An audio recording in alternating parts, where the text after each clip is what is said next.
Hi, the question is, how do you know if you're a control freak?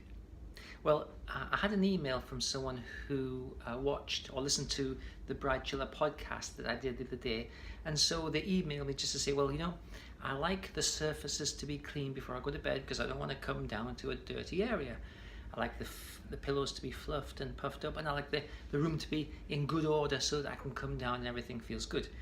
But the question is, have I given my control away to these things?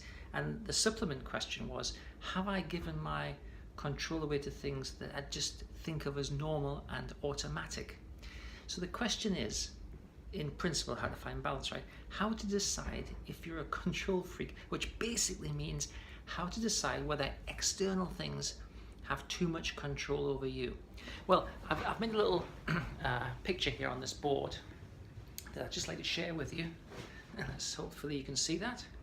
So, at this end of the board here, we have I don't care at all. Now clearly that's not acceptable for people in the modern world because you have to care about things.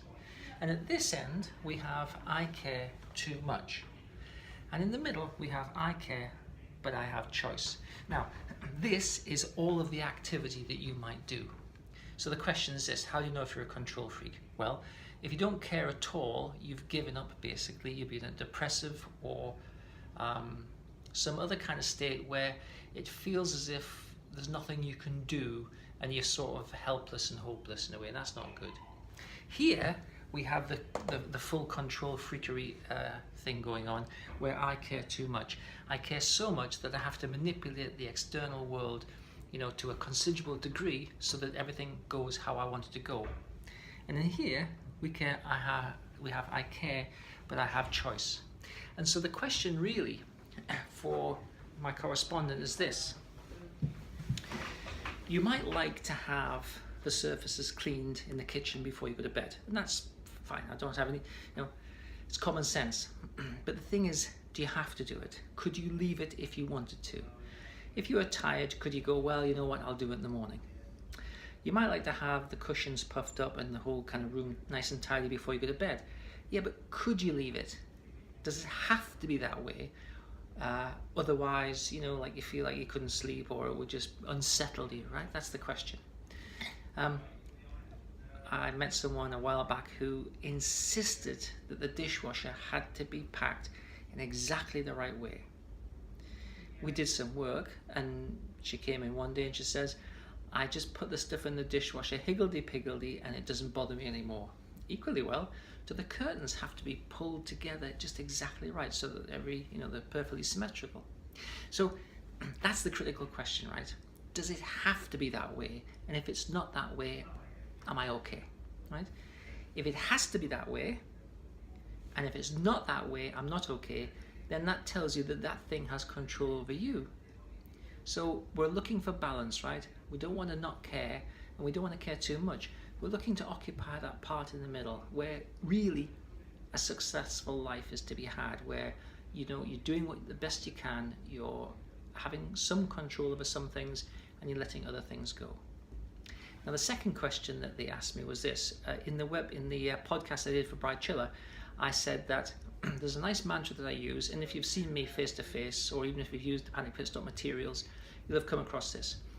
I like to create a true statement that synthesizes and summarizes this problem. Now it's a true statement, you probably don't believe it, and you may not have heard it before, and it's basically this. I have all the power and control I need, and I don't have to give it away. And that is the secret to retaining your power and control and to recalibrating yourself so that you can control what you need to control, but not over the top, not OTT, right? So you say, I have all the power and control I need and I don't have to give it away. You say it to yourself under your breath like this, right? I have all the power and control I need and I don't have to give it away. You say it 10 times in a set. You do 20 sets a day spread out throughout the day. And as you do that, you will start to recognize the flow of power and control as it swims around. It's like the air. It's like a perfume in the air. Power and control is constantly swimming around and constantly affecting you. So try this exercise. I hope this clarifies it a little bit. If you haven't heard the podcast, please do so. You'll find it on the Facebook page and the Facebook group. and you'll also find it on the Bright Chiller website page. And you'll also be able to download it in iTunes and wherever else you get podcast downloads.